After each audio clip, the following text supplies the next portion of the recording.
to growth, success of an entrepreneur. We've raised the bar. Learn firsthand from successful business owners and create your own path to success. I'm going to show you how great I am. It's time to hit the road to growth with team lead of the Enriquez Group, Realtor Vinny. Hi, all you Road to Growth listeners. Today, we got Charles Reed, CPA. You know what? We were talking a little before we got on camera here.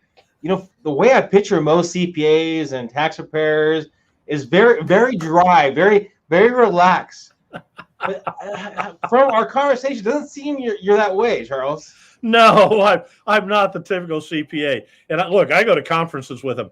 At 8:30, they're all in bed. I mean, you know, it's a drag. So, I mean, and don't get angry, but I haven't looked at a lot of your advertising before we got on camera here. But you're kind of walking me through some of your pieces that you try to bring humor into a lot of your stuff. Is that kind of the case?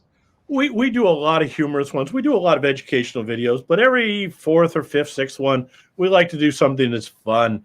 We had a Halloween one with the guy being chased through the woods by the IRS. We've got Santa Claus bringing the GetPayroll card for your Christmas present because this will get you out of hot water.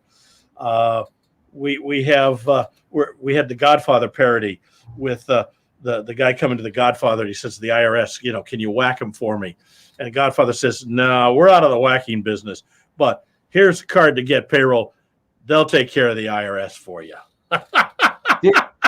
Who comes up with these ideas? Is it your team? Is it yourself? Well, Michael comes up with a lot of them. I throw things out, and he makes them work sometimes.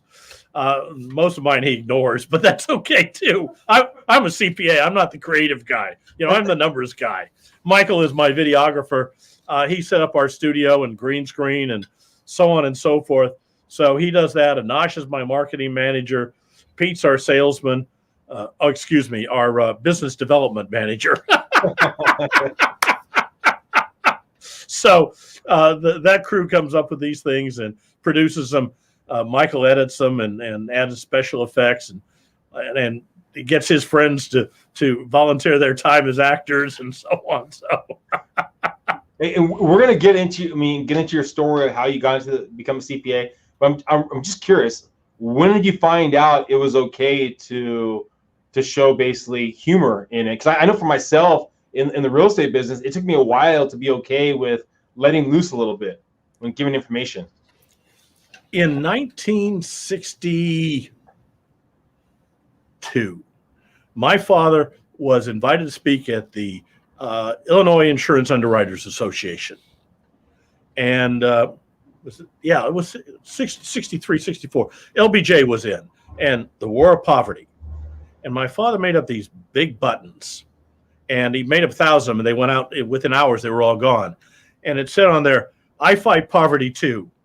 I work.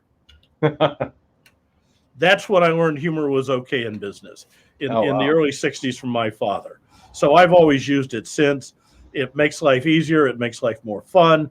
You know, sometimes it gets so serious. If you don't laugh about it, you got to cry. So I'd rather laugh. So walk us through your childhood. So your dad was out there. He had a company. Is it correct? My father had an insurance consulting firm since I could remember. Formed it sometime in the late 40s, early 50s. I was born in 49. So, and Dad was also a Naval Reserve officer, served in World War II in the Pacific. So we had a plan of the day in the upstairs hallway with everybody's activities, you know, just like on board ship. So it was a kind of he was a strict disciplinarian. I was not with my kids, but he was with his. So different strokes. Went to high school. He didn't really believe in long-term education, so we all skipped a year of high school, all four of us kids. I went in the military after high school because I wasn't ready for college. I graduated from high school with a D average. When I went to college, I graduated with honors and a master's degree in 3 years. Oh. So, I'm smart enough. I just wasn't motivated in high school. But after high school, I joined the United States Marine Corps. Spent 4 years. They sent me to IBM to be trained as a programmer and a systems engineer. I served a stint as a combat infantryman in Vietnam. Came back, was stationed in Kansas City, met and married my wife. My wife was 10 years older than I was, had 5 kids when I married her. I claim insanity, but we were married for 45 years until she passed here 6 years ago. So it worked for us. I don't second guess anybody's marriage. I mean, you know, if mine worked, hell, who knows? I don't know. So after military, I found that business did not value my military experience no more than they do today. Didn't understand that I had valuable training and insight and discipline and education. They could care less because they hadn't been in the military. They didn't understand, just as it is today. So veterans today have it just as tough trying to break into business without degrees and credentials in the civilian world. So I went to school, quickly got my BBA, went to graduate school, got my MBA, passed my CPA exam while I was still in graduate school, went to work for Texas Instruments. I'd already passed my CPA exam, so a year of experience, and I got my certificate. It's been more than 40 years now. Worked for small and medium-sized businesses for 15 years. Realized I was never going to run a major corporation. I didn't have the political skills. I was unwilling to stab people in the back and toss them off the ladder. So I was never going to get to the top. So if I was going to run a business, I'm going to have to start my own. So 30 years ago, next month, 30 years ago, Ruth and I incorporated our company. We'd started a few months earlier, but we incorporated in August. And here we are 30 years later, successful, still in business, beat those odds big time, making money, having fun, talking to people, doing podcasts, doing blogs, writing books, doing all kinds of fun things, and taking care of our clients and protecting them from the avarice Internal Revenue Service. So there's a couple things I want to dive deeper into. So D-average in high school. Yep. Was it simply the grades that pushed you into the military? Was it your father? What was that? My family has been citizen soldiers for well over 200 years. My great-great-great-great-great-grandfather signed the Declaration of Independence. My father was Navy, grandfather was Army, great-grandfather was Army. I had a sister that was Marine. I had another sister that was Army. We've all served. That's just our family tradition is military service, has been for 200 plus years.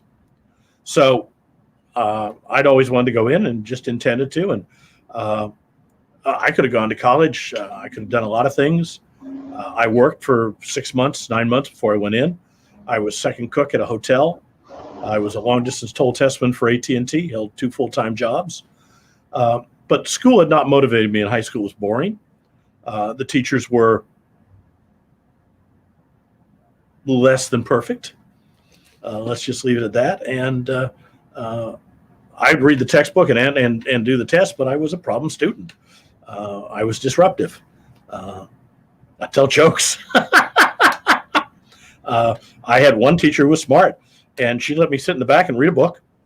And if she had a specific question she wanted to ask her a specific way, she'd say, Charles, and interrupt my reading, ask me the question. I give her the answer she wanted. She'd say, thank you. I go back to reading, and she'd go back to the class. Now here, a few years ago, before my wife had her stroke, I taught high school. I taught first period every day, 1 period, taught intro to business, then came into the office and worked full time. So I taught for 5 years. My teachers from high school would roll over in their grave if they knew I was teaching high school. They didn't like me. In fact, my senior English, I had to finish in night school because no English teacher would have me because I was so disruptive. I was also better read than all my English teachers were because I read constantly. I read several books a week. I still do to this day. And at that point in time, I was reading 4 or 5 books a week. I'd read more than my teachers had. Was more knowledgeable about literature than they were. Had a better vocabulary than they did. And they really didn't like that at all. So that was high school. It's a very, I think, an adult idea, right? Saying that I'm not ready for college. That sounds like you knew you kind of wanted college, but weren't ready for it. Oh, yeah. I knew I was going to go to college at some point. At 17, I wasn't ready. Now, I got out of service, married, children. I decided to go to school, 16, 18, 20 hours a semester, tested out of a year, went 12 months out of the year, both summer sessions, bam, just plowed through it and plowed through it. Undergraduate was with honors. They don't give honors in masters, but and then my MBA and sat for and passed my CPA exam. I'm not stupid. I was motivated when I went to college. Well, you said you're more well read than your teachers at that time, your high school teachers at that time. Do you think if you had, and I mean, maybe better teachers or teachers that were more involved in who you were or more read the words you use, it would have directed you to college right after high school? Or do you think you needed to go to the military to be ready for college? I needed to grow up. Okay. Absolutely. I was not ready for college. I was not disciplined enough to put up with the BS to get what I wanted. I learned that in the military. I learned discipline, both self-discipline and external discipline that my father tried to impose on me without much luck. But the self-discipline to put up with the BS to get the result I wanted. When I got out of the military, I was willing to do that. And so I put up with the silliness at college when I had to, and concentrate on what I wanted and got it done and got what I wanted out of it quickly, effectively. With what was that eye on the prize? What was that thing that you're looking for? Saying, okay, well, if I do this, I want to go to here. Was it family? Was it something? What was that big picture that you're kind of focusing on? I wanted those credentials to be able to get the business opportunities I wanted. It was a credential race. It was a paper chase. Okay. I wanted that paper that said BBA, MBA, CPA. MBA, CPA, 50 years ago when I got mine, I mean, that was the ticket. They figured you knew everything about business with the MBA. They figured you knew everything about accounting and finance with the CPA. It opened huge doors quickly. It was wonderful because I had the credentials. It wasn't that I had the knowledge. I had the credentials, and that got me in the door to talk to them. Without those credentials, they wouldn't talk to you. You said you had a couple kids, right? You have a couple kids? She had 5 kids when I married her. Okay, so when those kids have talked to you about going to college, because at that point in time, it looks like that you were basically doing it for the credentials. Do you think if you were born today, or if someone listening right now that's thinking about maybe I don't want college, do you think it's still beneficial for them to go to college for the paper, or what do you think? It depends on them. It is a situational thing. None of my kids went to college. Okay. They did other things. Some of them very successful, some not. I lost my eldest daughter to cancer, but one of my eldest sons was a buyer for the GSA, had an unlimited warrant from the government. He could write a contract for unlimited funds. Okay, he had a huge responsible position, made very good money, retired, the whole bit. He did very well for himself without a college education. I have another one that has other problems and hasn't succeeded, but college is not necessary. Yeah. Unless you need that particular education or those particular credentials. And I wanted those credentials. That's what I went after to get those. Were I to do it today, I probably would have taken my programming and started my own company and been building apps today, because I was a state-of-the-art computer programmer at the time, but apps and phones and microcomputers and so on didn't exist. It was all mainframe. This was before mini computers. This is for personal computers. I was on IBM 365 mainframes. Today, I'd be Bill Gates, or I'd be Dorsey, or I'd be Zuckerberg, or somebody like that, hopefully. Have you ever thought of dabbling into learning code, anything like that? Well, I coded. I mean, I was a COBOL programmer. So that has been very useful to me, because 20 years later, I was working in an operation we had external people doing the data processing, and they couldn't get something right. And I said, okay, print it out and let's go through it. And we went step by step. And coding is logic. And we got to this point, and it went here and branched here. I said, wait. Back here, you went here. Now, if you're going to go here, you're going to find yourself in a circular loop, which was what was happening. Mm. Even though I didn't know the language, I could step through the logic of that. And that stood me well. Programmers can't pull the wool over my eyes, because I was doing it before they were born. Well, so is there a lot of similarities then to coding and like being a CPA, kind of knowing the logic of how things work? Am I reading too much of that? Yes.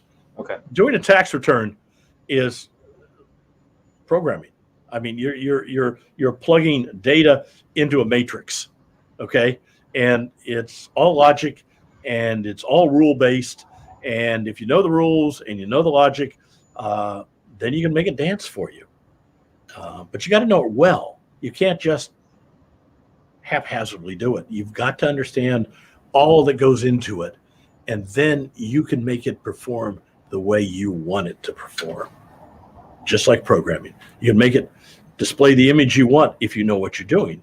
If you don't, you're going to display a stock image or whatever comes with it. You can't make it dance. So yeah, doing taxes is like programming that you take the data and you make it dance. All right, let's jump back, Charles. So you come back from the military, you're in college, you meet your wife at the time. She has 5 kids. Did you feel the burden of having now a family to take care of? Or how'd you look at that? I was in love. Okay. Love conquers all.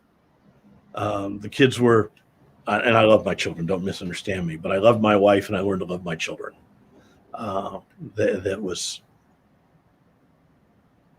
She was the love of my life. People, I mean, and I've had a lot of people on here that have that big why, and it usually correlates to family, right? That's what drives them to put the extra time in. That's what drives them to make the extra call. You basically had this family now. I mean, you had this family jumping in the corporate world. Was it changing the way that you looked at the world from before you met her to after you met her? How did your mindset change? Of course. Very frankly, here I am. I'm getting out of the Marine Corps. I'm a combat veteran. I'm 21 years old. I'm in great shape. Combat experience. I'm also a data processing expert. Okay. Which was rare in those days. So I seriously looked at doing mercenary work. Okay. Because trained combat Marines were in high demand in mercenary outfits. Data processing was in high demand in mercenary outfits. So I had 2 big things to offer. And had I not been married, I'd have probably died in some ditch in Africa. So, Ruth changed my life. Absolutely. And providing for her and the kids motivated me to provide a better life for them. You can call it greed if you want, and it is. I wanted something better for them than I had, than they had when I met them. So I provided that. Do you recall? Go ahead. Oh, sorry. Cut you off there. Before she died, before she had her stroke, we had the big house on the lake, the luxury car, travel to Europe to see the grandkids.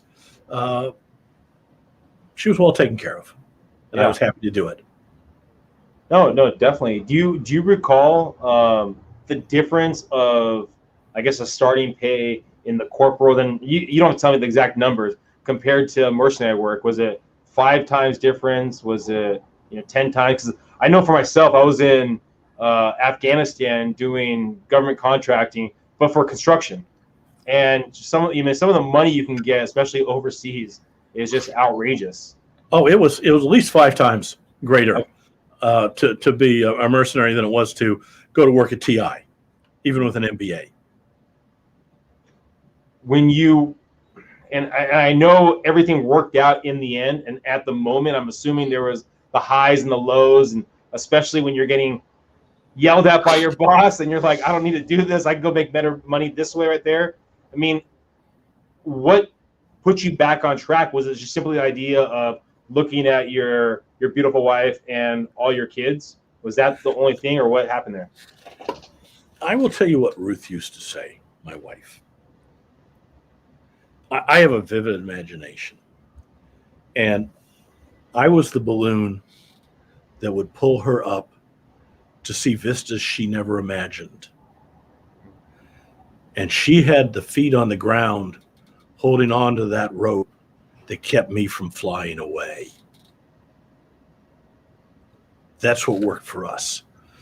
We had different perspectives of the world, and we melded them together to be successful as a partnership. And it worked for us.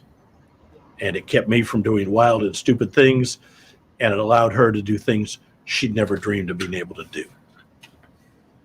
When you're and talking about that wild imagination, and some, I guess, being stupid sometimes, some people say entrepreneurs of starting a business can be stupid. When you're transitioning from the corporate world to your actual own business, how was that process like? Was it you pulling the rope, her kind of pulling you back? How did that process work out? Well, see, I grew up in a family business. Yeah. I thought working with your wife was natural. It's not. Let me tell you. Working with Ruth was a whole new ball game. Because, you know, the old phrase, happy wife, happy life. And my father used to say, you know, old Chinese proverb, man who say he master an own house also lie about other things. So at work, I'm the professional with the CPA and the MBA and the professional knowledge. Ruth is not. Ruth didn't have a college. She only had some college. So I've got to be real careful, because on the technical side, I know exactly, but she's a far better people person than I was. Okay. I learned very quickly never to hire anybody without her approval, because the one time I did it was a terrible mistake. And after that, she vetted them all for the people side. I vetted them for the technical side. But it gave us an extra, I don't know, savoir-faire. It gave us an extra layer that most of CPAs don't have. I had a people person there in the office with me. And she saved customers and clients and made people happy when I would have just said, and let them go. But so it worked for us. I had a conference and I was talking about work-life balance, and I said, which you don't have as an entrepreneur. There is no such thing. And if you don't have a spouse that understands that, you've got a real problem.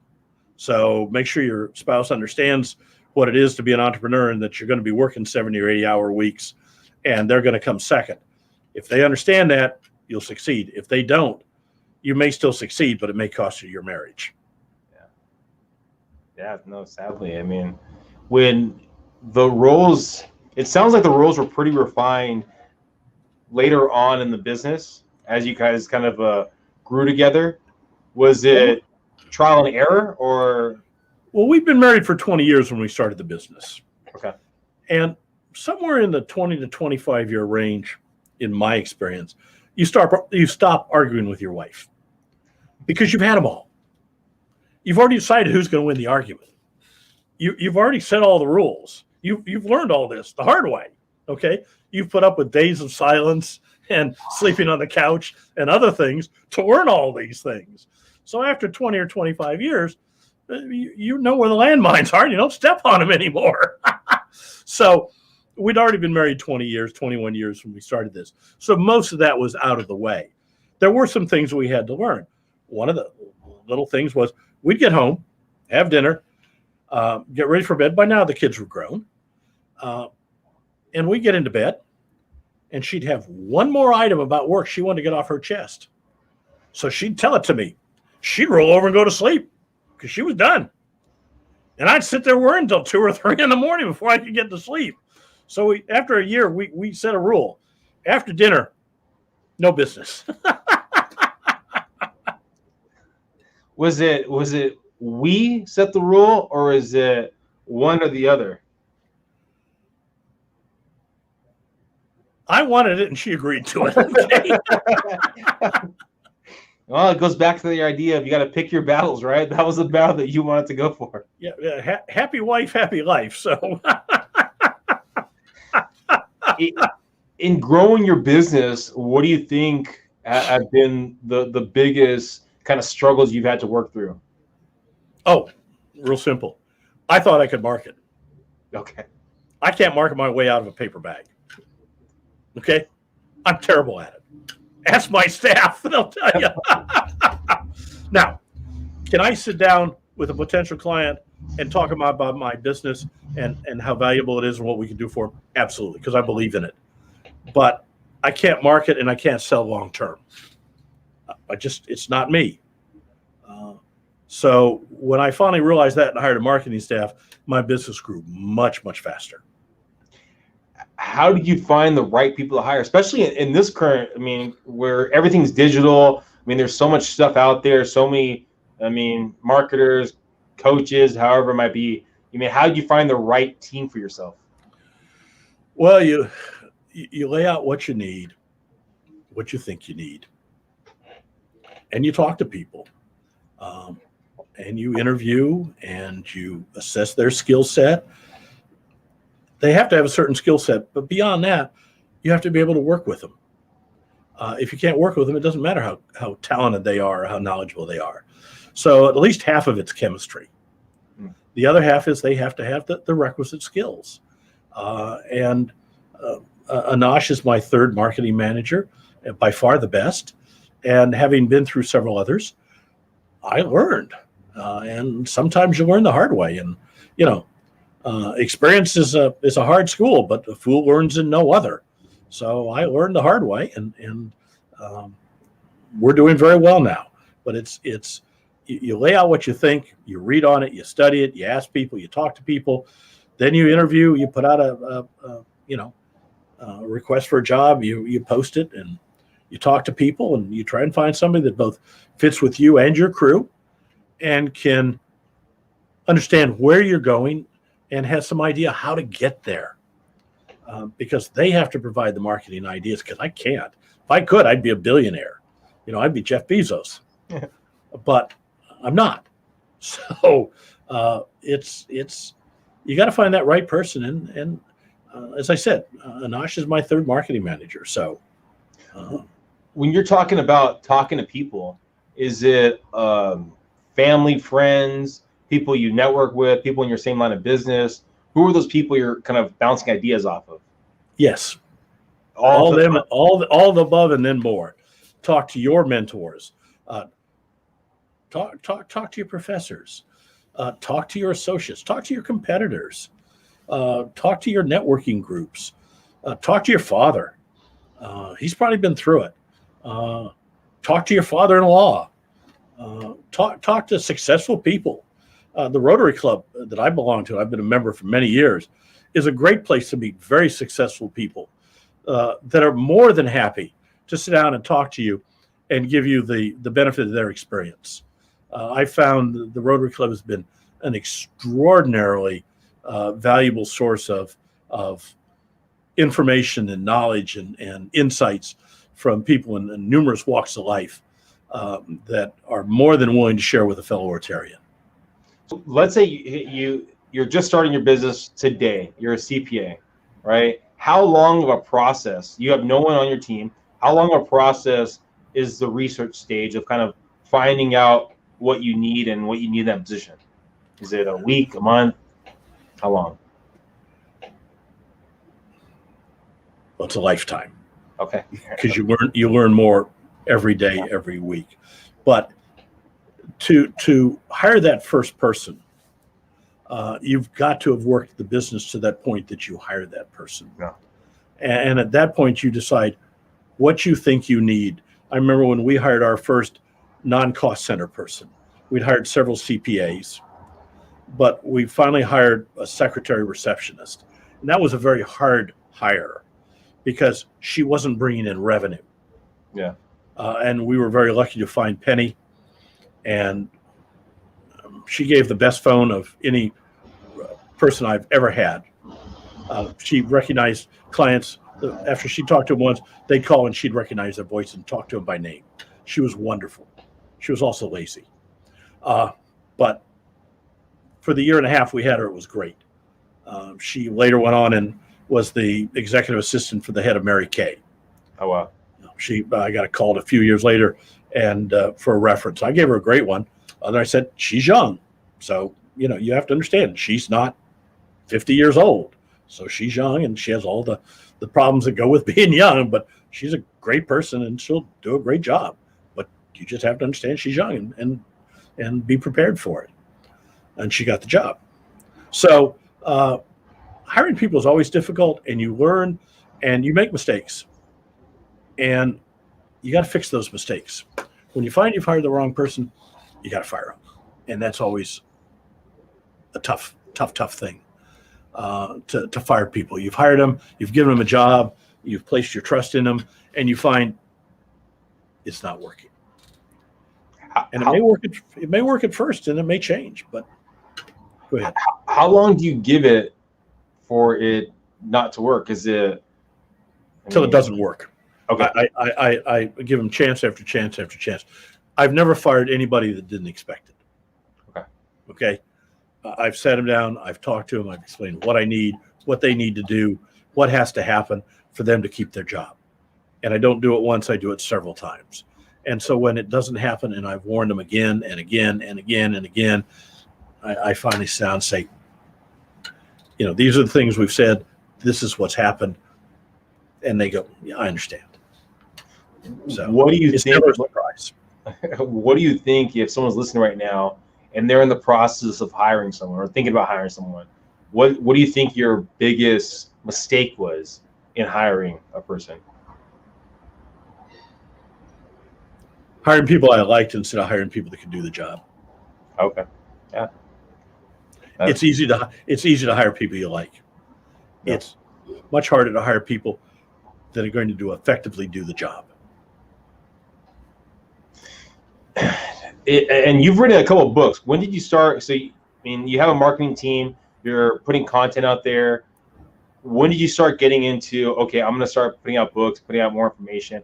Where did that idea come from, that mindset come from? Well, I put out my first book a number of years ago in how to start a new business. But the last two, my second marketing manager wanted me to write a book on the spa industry. She'd come from that industry. She was an esthetician originally. And so we did up a book on the back office of the spa business. Hiring, firing, contracts, employee manuals, handbooks, and so on and so forth, taxes, payroll, etc. And it did okay. And then I thought I'd do something more general because I get questions all the time about payroll and the aspects of it. So the newest book, the Payroll Book, a guide for small business and startups, basically is 30 years of experience distilled down to 95,000 words. It's available on Amazon. But I wanted to do something. The only comparable thing out there is from the American Payroll Association, the Payroll Source, and it's $600. This is $22.95 at the moment, I think, on Amazon. So I wanted to give people a reference book for payroll that would give them all the basics and some of the sophistication, and frankly, enough to make them realize that, wow, maybe I need a professional to help me with this. And my number's in the book, okay? My name's at the bottom, so you can call me. It's my business card now too. Yeah, no, I think it's a smart way of doing it. I've seen more and more people, I think, put books together to give people a taste of of who they are, who their business is. So I mean, it makes total sense. Now, and then listeners, you said we'll get some kind of discount. People listening on this podcast for your listeners, if they will go to thepayrollbook.com, which is for the payroll book, and enter the discount code ROAD, ROAD 2021, we will send them a free book. No shipping, handling. Just give us your email and address, and we'll send you a free book. And of course, we'll start sending you emails. Yeah, of course. and I'm assuming that anybody who takes the trouble to say, I want a book on payroll, is potentially a client. So that's why we do it, very frankly. Or they need help sleeping. Oh, it is a great cure for insomnia. I promise you. You put that on your nightstand, you get into bed, you look at that, you'll go to sleep. You don't even need to open it. It's just giving you a hard time. But yeah, no, I mean that's fantastic. Anyone right now, if you want, at least getting you're looking to start a business, or you've started your business, but now you're expanding to put a payroll together. I mean, it could be a daunting task trying to find all the information right there. Get the book, free book. You gotta love the word free. So what? You get a couple emails, and you need that hands-on approach. You got Charles right there, one stop away. So not too bad of a give and take. So now, Charles, if we're talking, let's say in 5 years from now, where is your company going to be? Where are you going to be? Well, hopefully the company will be much larger, and I'll have my island in the Caribbean. But we'll see what happens. My staff says, when are you going to retire? I tell them one of these days you're going to come into the office, you're going to find me dead at my desk. I've retired. Wow. Well, so hopefully that's not 5 years from now. Hopefully that's a long time away. I plan to live to be 106. There you go. Do you already have a transition out where someone else is going to take more of the control? Have you started thinking about that, or? I've already started on that. We have succession in place. Okay. The company's not going to go away. If I walk outside and get hit by a bus, my clients don't have to worry. It's all taken care of. Do any of out of your 5 kids? And I mean, you don't have to say yes or no. Okay, no. Okay. I've had someone on the past before where they talk about successions and families and things like that, and just kind of curious. Now, I would not force my kids on my employees. I've worked for family businesses. I grew up in one. I did not want to work for my father. I'd put up with him for 17 years. I didn't want to put up with him for another 17. So no, I passed on that one. And I've worked in family businesses and watched them destroy their business with their egos and their kids in more than one instance. Shirt sleeves to shirt sleeves in 3 generations. It happens. There's a lot of truism there. And I've watched business owners have their kids destroy the business. It's just asinine. There's such a huge failure rate in second generation business, and it's definitely a science to it. They didn't learn. When you grow up and your father has the business and he's successful, and you get the Mercedes to go to college with and all this stuff, you have no idea what it is to scrape and scrimp to put food on your family's table. The people that work for you are there. A lot of them are working paycheck to paycheck. They're deathly worried about their job. And if you're not, how do you relate to them? What's your experience with what they're going through? I was working for one company. I used to go out on the dock and sit with the guys, particularly on Friday afternoon when the shipping companies bring by the beer. And I'd stay late and help unload trucks and get dirty and be in the warehouse, and they loved it. But the daughters that were the owner's kids just thought that was terrible to be out there with the Mexicans. And I thought nothing of drinking cerveza with them. Who cares? It's cold. It's wet. It's good beer. It's free. So you got to relate to your employees, and if you don't, and kids of successful owners don't, because they haven't had to work for a living. My first vehicle was a motorcycle. And on my 16th birthday, I got a coupon from my father that said that and $100. And remember, this was in the early 60s, would get me a Honda 50 scooter motorcycle.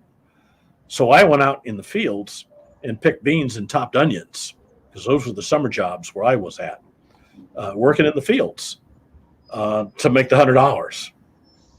And it took a couple of months, and I did it, and I got my motorcycle. So, I know what it is to work. And then 4 years in the Marine Corps. Yeah. So I relate to my employees. Rich people don't.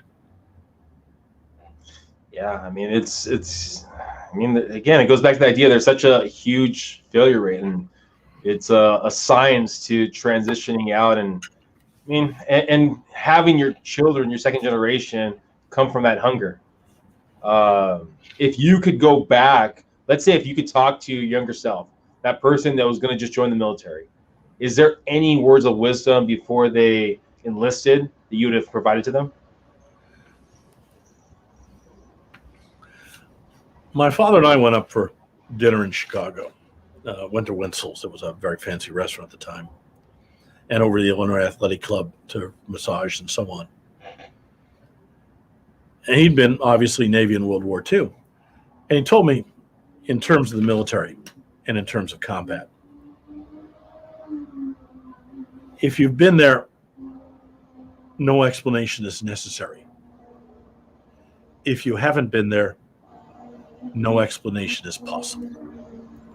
So, I can relate to anybody who's been there, and anybody who hasn't can't relate to me in terms of that. And that truism goes through a lot of things. That's why I think that most business people can't relate to military service members coming out of service and understand what they've been through or what they have or what the value they bring to the table, because they haven't been there. Most of them aren't ex-military. Those that are understand and hire them. So that truism flows through a lot of things. But I'll tell you one thing I'd tell my younger self.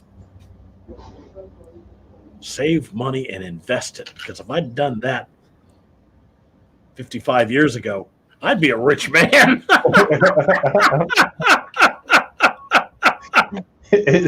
It's a simple thing. It's compound. Compound interest, baby. Thank you, Charles, for being here. Thank you for giving your insight of your journey. Hopefully, people listening got some great nuggets. I doubt it, but hey, you know what? If not, hopefully they got a little bit of a laugh right there. I hope so. Well, thank you again, Charles. Please, everyone, go get Charles's book. Please subscribe to this podcast, share it, and on to the next one. Have a great one, everyone. Bye.